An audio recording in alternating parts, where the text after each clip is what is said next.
एक ऐसी कंपनी जो एल्युमिनियम्स के और कॉपर्स के वायर बनाती है, लेकिन खास बात यह है ये जो वायर्स हैं ये घरों में यूज ना हो करके रेलवे, ट्रांसफॉर्मर्स, हैवी इलेक्ट्रॉनिक्स वाली जगहों पर यूज होते हैं। और अब ये कंपनी लेकर आ रही है हमारी स्टॉक मार्केट के अंदर अपना आईपीओ। जी हाँ दोस्तों, हम बात कर रहे हैं विद्या वायर्स की। इस आईपीओ का हम पूरे डिटेल में एनालिसिस करेंगे और पता लगाएंगे कि ये जो आईपीओ है क्या ये हमें लॉस देगा या फिर देगा प्रॉफिट। नमस्कार दोस्तों, मैं मनीष गुप्ता आपका स्वागत करता हूँ हमारे चैनल मार्केट इन्वेस्टर में, जहाँ पर मिलती है फाइनेंस और स्टॉक मार्केट की रियल नॉलेज, वो भी आसान शब्दों में। तो चलिए बिना किसी देरी के इस वीडियो को शुरू करते हैं। शुरुआत करते हैं कंपनी से कि कंपनी करती क्या और इसका बिजनेस मॉडल क्या है। विद्या वायर्स कंपनी की शुरुआत 1981 में हुई थी। बेसिकली ये जो कंपनी है कॉपर और एल्युमिनियम से हाई क्वालिटी इंडस्ट्रियल वायर बनाती है और इन वायर्स का जो मैक्सिमम यूज होता है वो पावर जनरेशन के लिए यूज होता है, जैसे रेलवेज के अंदर, इलेक्ट्रिक व्हीकल्स के अंदर, ट्रांसफॉर्मर्स, सोलर एनर्जीज और साथ ही में हाई वोल्टेज इलेक्ट्रिक सिस्टम।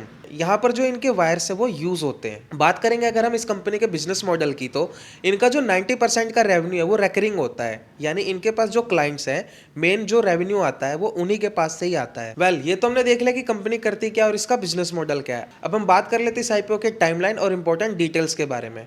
इस आईपीओ की जो ओपनिंग है वो 3 दिसंबर से लेकर के 5 दिसंबर तक की रहेगी। इसकी जो अलॉटमेंट है वो आपको 8 दिसंबर को देखने को मिलेगी और रही बात इसकी लिस्टिंग की, तो वो 10 दिसंबर को देखने को मिलेगी, यानी 10 दिसंबर को इनके शेयर्स के अंदर आप बाय सेल कर सकते हैं। इसी के साथ अब हम कुछ और इंपॉर्टेंट डिटेल्स जान लेते हैं। इस आईपीओ का जो टोटल इशू साइज है वो 300 करोड़ का रहने वाला है, जिसमें से 274 करोड़ का फ्रेश इशू है, बाकी जो बचा हुआ 26 करोड़ है ये ऑफर फॉर सेल है। इस आईपीओ का जो प्राइस बैंड रहने वाला है वो 48 रुपीज से लेकर के 52 रुपीज तक का देखने को मिलेगा और इनके एक लॉट के अंदर 288 शेयर्स देखने को मिलेंगे। अगर रिटेल कैटेगरी से किसी को इनके आईपीओ में अप्लाई करना है तो उसके लिए जो अमाउंट रहने वाली है वो 14,976 रुपए की अमाउंट लगेगी। बाकी स्मॉल एचएनआई, बिग एचएनआई की डिटेल्स आप ऊपर चेक कर सकते हैं। अब हम देख लेते हैं इस आईपीओ के रिजर्वेशन कैटेगरी के बारे में। ये अपना 50% का जो स्टेक है ये क्यूआईबी को ऑफर कर रहे हैं, बाकी जो बचा हुआ 35% का स्टेक है ये रिटेल कैटेगरी को, और लास्ट में जो बचता है 15% वो नेट इंस्टीट्यूशनल इन्वेस्टर्स को ऑफर किया जा रहा है। ये तो हमने इस आईपीओ के इंपॉर्टेंट टाइमलाइन और इंपॉर्टेंट डिटेल्स को चेक कर लिया।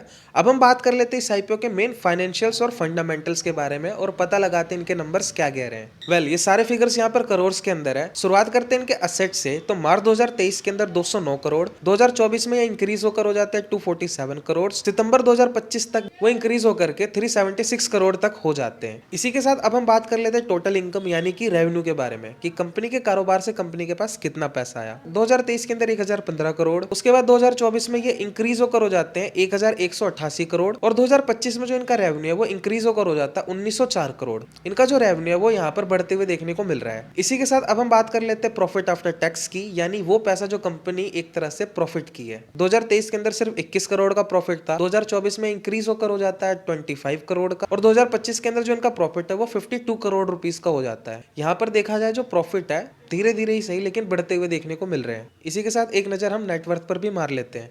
2023 के अंदर इनका जो नेटवर्थ था सिर्फ 100 करोड़ का था, 2024 में इंक्रीज होकर हो जाता है 125 करोड़, और 2025 के अंदर फिलहाल इस टाइम पर जो इनका नेटवर्थ है वो 178 करोड़ का देखने को मिल रहा है। अब हम बात कर लेते हैं रिजर्व एंड सरप्लस के बारे में, यानी कि वो पैसा जो कंपनी का एज ए रिजर्व रखा हुआ है बुरे वक्त या फिर एक्सपेंशन और ग्रोथ के लिए। 2023 के अंदर सिर्फ 95 करोड़, 2024 में इंक्रीज होकर हो जाता है 121 करोड़, और 2025 में हो जाता है 162 करोड़। यहाँ पर जो इनका रिजर्व एंड सरप्लस एक तरह से कांस्टेंट मेंटेन होते हुए देखने को मिल रहा है। अब हम बात कर लेते हैं बोरोइंग्स के बारे में, यानी कंपनी के पास कितना लोन है। 2024 में इंक्रीज होकर हो जाती है 109 करोड़, और इस वक्त की मैं बात करूं यहाँ पर जो इनकी बोरोइंग्स है वो 162 करोड़ की देखने को मिल रही है। कंपनी का जितना इस टाइम पे रिजर्व एंड सरप्लस है उतनी ही कंपनी के ऊपर बोरोइंग्स देखने को मिल रही है यहाँ पर। इसी के साथ अब हम कुछ और फंडामेंटल डिटेल्स को जान लेते हैं। कंपनी का जो आरओई है यहाँ पर वो 24.57% का देखने को मिल रहा है। इस कंपनी का जो डेट टू इक्विटी रेशियो है वो 0.88 का देखने को मिल रहा है, यानी कंपनी के पास लोन है लेकिन बहुत ज्यादा नहीं, एक तरह से ठीक है।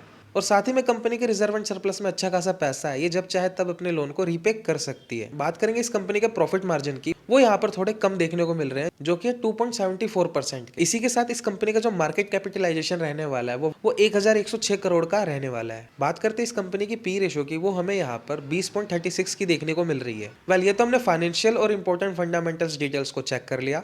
अब हम बात कर लेते हैं इस कंपनी के जीएमपी के बारे में। फिलहाल इस कंपनी की जो जीएमपी वो 15% से अपसाइड देखने को मिल रही है, यानी पर लॉट पर 2300 रुपए तक का प्रॉफिट देखने को मिल सकता है। लेकिन मैं डिस्क्लेमर देना चाहूंगा, आप जीएमपी पे रिलायबल नहीं रह सकते, ये टाइम आने पर चेंज हो जाते हैं। अगर आपको स्टॉक मार्केट के इंपॉर्टेंट डिटेल्स और अपडेट्स चाहिए तो आप हमारे टेलीग्राम ग्रुप से जुड़ सकते हैं, जहां पर मैं डेली जीएमपी के अपडेट्स पोस्ट करता रहता हूँ और ये बिल्कुल ही फ्री है और इसका लिंक हमारे डिस्क्रिप्शन में, आप वहां से जाकर के हमारा टेलीग्राम ग्रुप ज्वाइन कर सकते हैं। वेल, ये तो हमने बात कर ली इस आईपीओ के जीएमपी के बारे में। अब हम बात कर लेते हैं इस आईपीओ के ऑब्जेक्टिव्स क्या है, यानी कि जो कंपनी के पास ये पैसा आ रहा है, इन पैसों से कंपनी क्या करने वाली है। वेल, कंपनी के पास जो पैसा आएगा उसमें से ये कंपनी 140 करोड़ रुपीस का यूज अपने कैपिटल एक्सपेंडिचर को फंड करने के लिए करेगी और साथ ही में कंपनी 100 करोड़ रुपीस का यूज अपने जो बोरोइंग्स है, अपनी जो आउटस्टैंडिंग बोरोइंग्स है उसको रीपेमेंट करने का करेगी, यानी कंपनी के ऊपर जो लोन है उसको ये रीपे करेगी। वेल, इसकी जो मेन कंक्लूजन है उसे जानने से पहले मैं आपसे एक छोटी सी रिक्वेस्ट करना चाहूंगा।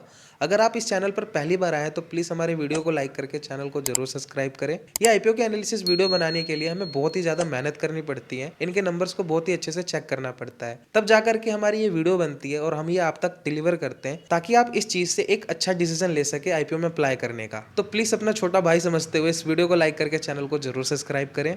आपका एक लाइक और एक सब्सक्राइब हमारे लिए मोटिवेशन का काम करेगा। वेल, अब हम बात कर लेते हैं अपने मेन कंक्लूजन के बारे में। कंपनी का पिछले एक साल में जो रेवेन्यू है 25% से इंक्रीज होते हुए देखने को मिल रहा है। इसी के साथ अगर मैं प्रॉफिट्स की बात करूं तो वो हमें यहाँ पर 59% से ऊपर जाते हुए देखने को मिल रहे हैं, यानी कंपनी का जो रेवेन्यू और प्रॉफिट है वो यहाँ पर बढ़ रहा है। साथ ही में कंपनी के ऊपर ज्यादा लोन नहीं है और जितना भी लोन है ये कंपनी अपने आईपीओ से मिलने वाले पैसे से चुकाने वाली है। बाकी मैं नेगेटिव्स की बात करूं, इस कंपनी का जो प्रॉफिट मार्जिन है वो काफी कम देखने को मिल रहा है। साथ ही में हमने इस कंपनी का पीयर कंपैरिजन किया इसके सेगमेंट वाली कंपनी से, वहां पे हमें पता लगा ये जो कंपनी है अभी ये अर्ली स्टेज में है, इसका जो ईपीएस है दूसरी कंपनियों से काफी ज्यादा कम है। बात करेंगे इस कंपनी के वैल्यूएशंस की, वो यहाँ पर हमें ठीक नजर आ रही है। वेल, अब सवाल ये आता है कि इस कंपनी के आईपीओ के अंदर हमें क्या करना चाहिए। वेल, अपने एनालिसिस से ये जो कंपनी एक तरह से ठीक नजर आ रही है, कंपनी के वैल्यूएशंस अच्छी है, कंपनी का जो फाइनेंशियल्स है वो भी हमें यहाँ पर ठीक नजर आ रहे हैं। बस कमी यह है कि कंपनी का जो प्रॉफिट मार्जिन है वो थोड़ा कम देखने को मिल रहा है। अगर इस कंपनी का जो जीएमपी है वो अच्छा देखने को मिलता है तो आप इस कंपनी के अंदर दूसरे दिन अप्लाई करने का सोच सकते हैं। बाकी इस वीडियो के लिए इतना ही, हम मिलते हैं किसी और वीडियो में, तब तक के लिए आप अपना ख्याल रखिए।